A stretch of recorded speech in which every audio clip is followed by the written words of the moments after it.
हम लाते हैं talk shows और अनलिमिटेड एंटरटेनमेंट सिर्फ यूट्यूब पर। अगर आपने अभी तक हमारा चैनल सब्सक्राइब नहीं किया तो अभी सब्सक्राइब करें और बेल आइकॉन को क्लिक करके हमारी लेटेस्ट वीडियोस के बारे में अपडेट जानें।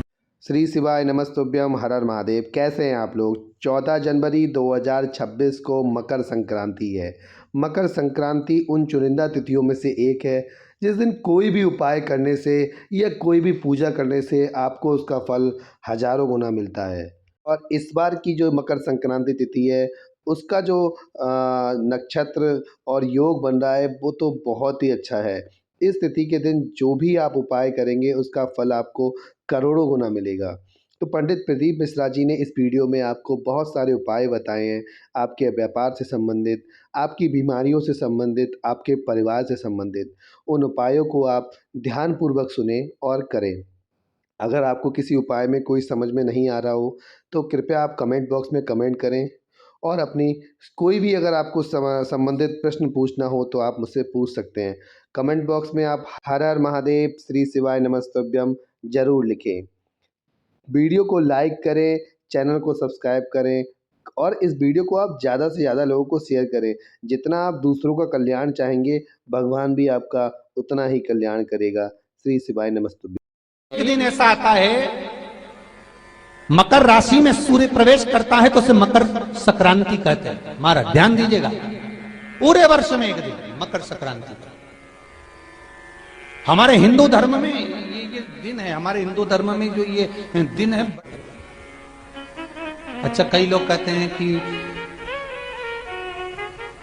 सूर्य की उत्तरायण का क्रम है, ये क्रम है, ये पूजन का क्रम है, तिल्ली के लड्डू का क्रम है, लड्डू बना लो तिल्ली का, इसका क्रम है। पर अगर स्कंद पुराण उठाओ तो स्कंद पुराण में अगर मकर संक्रांति के क्रम को यदि पढ़ोगे तो मालूम पड़ेगा कि पूरे वर्ष में एक दिन ऐसा था जिस दिन भगवान शिव और नारायण ये दोनों, इसलिए आज भी हिंदू धर्म में गुड़ के लड्डू तिल्ली के साथ मिलाते हैं। क्यों? उसका कारण कि शंकर और नारायण ये दोनों एक ही दिन एक ही पल गंगा का स्नान करने के लिए जाते, एक ही भगवान शिव।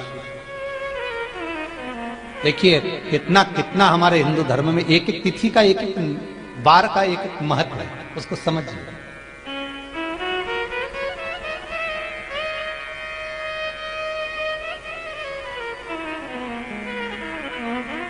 माता लक्ष्मी, भगवान नारायण और भगवान शिव को स्नान के लिए गुप्त रूप से झांकती है।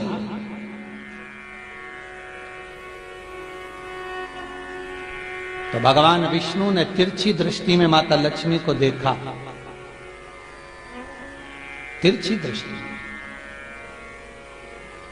तो माता लक्ष्मी को देखकर भगवान विष्णु शिव जी को देखे तो शंकर भगवान ने कहा, नारायण हमने देख लिया, महारानी लक्ष्मी झांक रही है, हमने वर दे दिया है कि लक्ष्मी का एक नाम गुप्त लक्ष्मी रहेगा, ये छुपी रहेगी। और आज मकर संक्रांति के दिन नारायण और शिव का दर्शन इस लक्ष्मी ने करा है। पर जो गुप्त लक्ष्मी का दान दे देगा उसके घर में कभी कोई बड़ी बीमारी प्रवेश नहीं करेगी। कैंसर जैसा रोग, किडनी और लीवर का रोग नहीं हो सकता। आज भी नियम है कि मकर संक्रांति के दिन एक लड्डू बनाया जाता है गुड़ और तिल्ली का, उसमें 1 का सिक्का, 2 का सिक्का या कोई लक्ष्मी उसमें फंसा दी जाती है और लड्डू को पैक कर कर किसी मंदिर में दान दे दिया जाता है। उसको कहते हैं गुप्त लक्ष्मी, जिससे घर में कोई बड़ी बीमारी प्रवेश न हो। वो केवल मकर संक्रांति को ही होता है। आपको अगर ऐसा महसूस होता है कि किसी ने आपकी दुकान पर बंधन कर दिया, आपका व्यापार बांध दिया, 4 दिन दुकान अच्छी चल रही है और 4 दिन बंद हो रही है, तो महाराज सूर्य का उत्तरायण जो प्रवेश है मकर के अंतर्गत वो दोपहर में लगभग 2:30 बजे के करीब में आए, 2:30 से 3 के करीब में आया। तो निवेदन करूंगा मैं आपको ऐसा लगता है कि आपका व्यापार 4 दिन अच्छा चल रहा है, फिर गिर रहा है, फिर चल रहा है, फिर नीचे आ रहा है, तो जब मकर राशि के भीतर सूर्य प्रवेश करेगा, 2:30 के लगभग में आएगा, शायद दोपहर में 2:30-3 बजे के करीब में प्रवेश करेगा, तो आपको ऐसा लगे या किसी की तबीयत थोड़े दिन अच्छी हो रही है, फिर गिर रहा, फिर अच्छी हो रही है, फिर बेकार हो रही है, फिर अच्छी हो रही, फिर बेकार हो रही, दवाई खा रहे हो नहीं लग रही, तो आप जब मकर राशि में सूर्य प्रवेश करे, कल मकर संक्रांति के दिन उत्तरायण जब सूर्य के भाव प्रवेश करे महाराज, दोपहर में 2:30-3 बजे के करीब में प्रवेश कर जाएगा, इतनी बजे, तो प्रयास करना थोड़ी सी काली तिल्ली लेना महाराज जी, उसमें एक बमूल का कांटा लेना, काली तिल, बमूल का कांटा और किसी भी वृक्ष की 5 पत्तियां लेना महाराज, उसको लेकर अपने दुकान में, व्यापार में, या जिसको औषधि ना लग रही हो, जिसका स्वास्थ्य गड़बड़ हो रहा हमारा, उसका स्पर्श कराकर या 21 बार उस पर से उतार कर, और उतारना क्या नाम लेकर है? अवधूतेश्वर महादेव। कौन सा महादेव है? जम के बोलो जरा, अवधूतेश्वर महादेव। शिव जी का एक अवतार हुआ था, अवधूत रूप शंकर का। शंकर भगवान के उस क्रोध को, भगवान शिव के उस क्रोध को ब्रह्मा जी ने घोड़े का रूप दे दिया था और घोड़े को समुद्र में डाल दिया था। उस घोड़े से जलंधर हुआ था, फिर जलंधर का विवाह वृंदा से हुआ था। अर्थात शास्त्र कहता है कि अवधूतेश्वर महादेव का जो रूप है वो रोग का निवारण करने के लिए, व्यापार की वृद्धि को आगे बढ़ाने के लिए। आप लोगों ने कहीं कहीं देखा होगा, किसी किसी के ऑफिस में देखा होगा कि वास्तु शास्त्री कहते हैं कि दौड़ते हुए घोड़े का फोटो लगाओ। सुना है कि नहीं सुना? अरे बोलो तो सुना है कि नहीं सुना? किसी वास्तु वाले के पास जाओगे ना तो वो कहेगा तुम्हारा ऑफिस अच्छा नहीं चल रहा ना, तो दौड़ते हुए घोड़े का फोटो लगाओ। जो घोड़े 4-5 घोड़े दौड़ रहे हैं उनका फोटो लगा। क्यों कहते हैं वो? उसका कारण क्या है? वास्तु शास्त्री ऐसा क्यों बताते हैं कि दौड़ते हुए घोड़े का फोटो? उसका शास्त्र प्रमाण शिव महापुराण करती है महाराज कि शिव का एक रूप अवधूतेश्वर है, जिसको ब्रह्मा जी ने घोड़े का रूप दे दिया और घोड़े का रूप देकर उसको समुद्र में डाल दिया, जिससे जलंधर की उत्पत्ति हुई।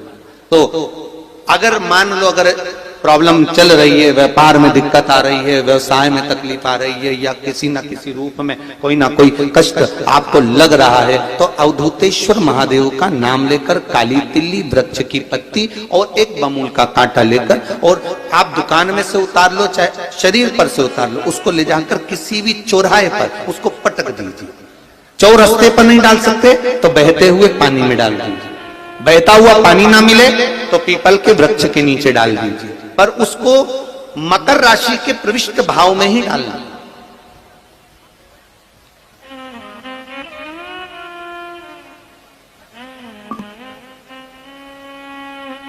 प्रविष्ट भाव। हमारे हिंदू धर्म में जितने भी त्योहार आते हैं ना, ये त्योहार कोई साधारण नहीं होते। हमारे हिंदू धर्म में जितने भी त्योहार हैं ये कुछ ना कुछ हमें सुख का भान कराते। एक भी त्योहार ऐसा नहीं है हिंदू धर्म का जो कि खाली जाए। बस हम उससे दूर रहते हैं, हमें आता नहीं है। बस एक साधारण भाव में हमने त्योहार मना लिया, पर उसका महत्व हम समझें, उसको जाने कि उसकी महत्वता क्या।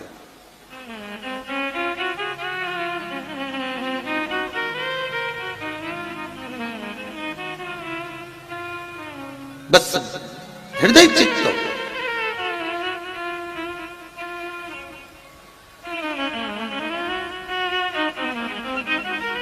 कोई किसी व्यक्ति ने मालूम पड़े कोई भूमि पर कब्जा कर लिया और नहीं छोड़ रहे, तो उसके लिए भी कल का दिन बड़ा महत्वपूर्ण है महाराज। उसके लिए भी कल का दिवस बड़ा महत्वपूर्ण है महाराज। मान लो अगर कोई कब्जा कर लिया हो और वो प्लाट या कोई दुकान, कोई व्यापार की स्थान नहीं छोड़ रहा, तो उसके लिए भी कल का दिन शास्त्र कहता है महाराज जी, शमी पत्र की 5 पत्तियां। कितनी पत्तियां लेना है? 5। शमी पत्र की 5 पत्ती, बेल पत्र की 11 पत्ती। मकर राशि में प्रवेश करते समय सूर्य का स्मरण करते हुए सूर्य पे से 7 बार घुमाकर भगवान शिव का नाम मंत्र लेते हुए, जो शिव महापुराण का मूल मंत्र है, श्री, बोलिए जम के, श्री शिवाय नमस्तुभ्यम। शिव महापुराण के मूल मंत्र का स्मरण कर कर सूर्य पर से घुमाकर शंकर भगवान के शिवलिंग पर जो समर्पित कर देता है और चढ़ी हुई एक बेलपत्र शमी पत्र उस स्थान पर डाल देता है जो कब्जा नहीं छोड़ रहा, महाराज 6 महीने के अंदर वो कब्जा छोड़कर भागता नजर आता। कर्जा अगर थोड़ा भी है और थोड़ी भी मात्रा का अगर कर्जा है तो उस कर्जे को चुकाने का प्रयास करें, और अगर नहीं चूक रहा तो कल सूर्य जब मकर में उत्तरायण भाव में प्रवेश कर रहा है तो 1 लोटा पानी कलश महाराज उसमें जल भर लीजिए और जल भरकर उसमें 7 दाने चने की दाल के डाल लीजिए। 7 दाने चने की दाल के डालकर उसमें थोड़ा सा कुंकू रौली थोड़ी सी इसमें डाल लीजिए। 3 शमी पत्र 1 बेल पत्र उस जल के अंदर डाल लीजिए महाराज, और डालकर सूर्य नारायण भगवान को दर्शन करते समय जल छोड़ते समय उत्तर की ओर, आपके घर से जब उत्तर का जो भाग हो उस ओर जल का भाग थोड़ा सा छोड़े।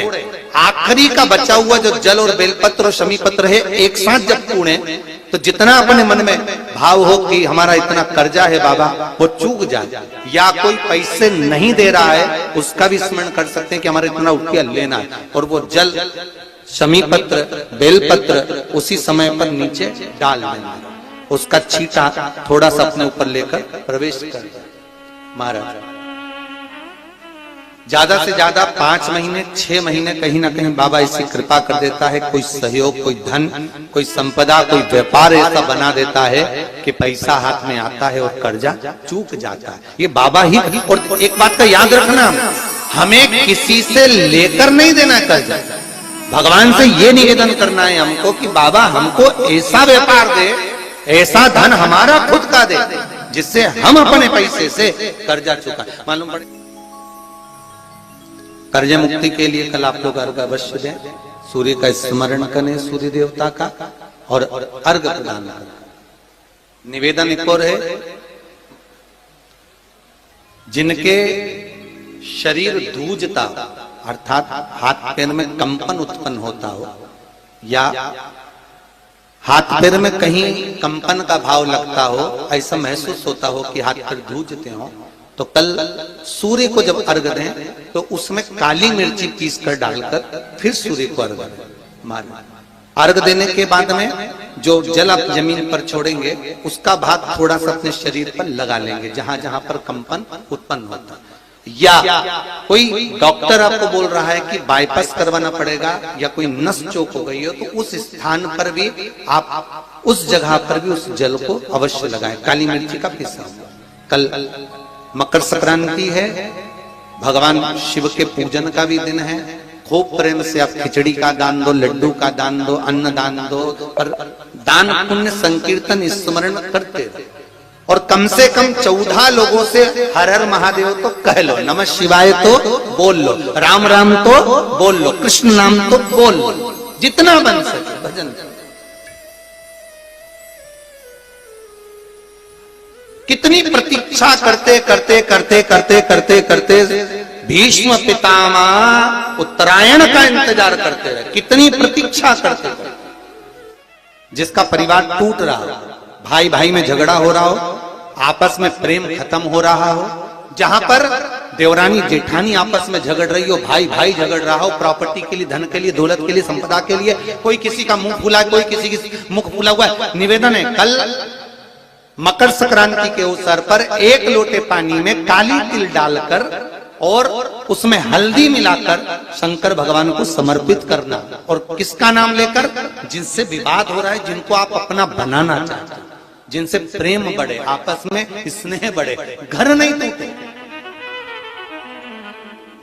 मेरा तो निवेदन है सास बहू के लिए चढ़ा दे, बहू सास के लिए चढ़ा दे, प्रेम बना रहा, टूटे नहीं, स्नेह बढ़े।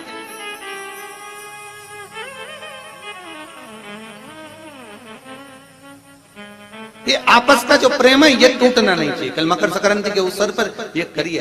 कहते हैं मकर संक्रांति है, जिस समय पर कल सूर्य उत्तरायण आ जाए और पहले दिन उत्तरायण के दिन ही जब संध्या का समय होता है, शाम का समय होता है महाराज, संध्या का जो समय होता है शाम का, अगर कोई बच्चा पलंग पर बाथरूम करता हो, गंदगी करता हो, सारी औषधि कर ली, दवाई कर ली, और या बच्चा रात्रि को उठकर चिड़चिड़ करता हो या रोता हो रात भर महाराज, उसके लिए, या माता के स्तनों में बच्चे को पिलाने के लिए दूध ना आता हो उसके लिए, या बच्चा रुदन करता हो या बच्चा गंदगी करता हो उसके लिए, कल शाम के समय पर प्रथम दिन में जब भगवान उत्तरायण आ रहे हैं मकर राशि के अंतर्गत, तो शाम के समय पर मकर संक्रांति के दिन गुड़ को पानी में मिलाकर शिवजी पर लेपन कर दो, उसी हाथ को बच्चे को मंदिर के बाहर चटा दो महाराज, फिर वो पलंग पर कभी गंदगी नहीं करेगा महाराज। जिस नारी का स्तन में दूध नहीं आता हो बच्चों को पिलाने के लिए, उसको भी अगर चटा दिया जाए तो स्तन में दूध आना प्रारंभ हो जाए महाराज। जो बच्चा रात्रि को रोता हो, जाग जाता हो, उसको भी अगर वो हाथ चटा दिया जाए तो वो काम करता है महाराज। ये कल के दिन करके देखना, बाद में बताना जरूर हो। शुगर वाले जीव जिनकी शुगर ऊंची नीची हो रही हो, ज्यादा शुगर की परेशानी आ रही हो और इंजेक्शन लेना पड़ रहा हो, उनके लिए निवेदन है काली तिल्ली कल के लिए है ये खास तौर से, बाकी के शुगर के लिए तो उपाय और बाद में बता देंगे, पर कल के लिए जो करना चाह रहे हैं जिनकी शुगर लेवल में नहीं आ रही है, काली तिल्ली शंकर भगवान के शिवलिंग पर समर्पित कर दो, और उस काली तिल्ली को जब शिव जी पर चढ़ाएं तो महाराज हाटकेश्वर महादेव का नाम लेना है। कौन से महादेव? हाटकेश्वर महादेव का नाम लेना है, और शंकर भगवान पर काली तिल्ली चढ़ाते जाना है। उसमें कंकर नहीं हो, सफेद तिल्ली का एक भी दाना नहीं हो, इसका ध्यान रखिएगा। उस काली तिल्ली को चढ़ा दीजिए, हाटकेश्वर महादेव का स्मरण कर कर, किसी को जल ना चढ़ाने देना उस समय पर जब आप शंकर जी को चढ़ाएं, और भगवान शंकर की हाटकेश्वर महादेव का स्मरण कर कर 108 रुद्राक्ष से मनके से माला जप लो। वहीं शंकर चढ़ी रहने ना तिल्ली, उसी तिल्ली को वापिस कटोरी में उठाकर लिया, 3 दिन तक लगातार उसको थोड़ा थोड़ा कर कर सुबह के समय खाली पेट खाइए, शुगर लेवल पर आ जाएगी महाराज, आपकी शुगर हाई ऊंची नीची नहीं जाएगी। हाटकेश्वर महादेव का स्मरण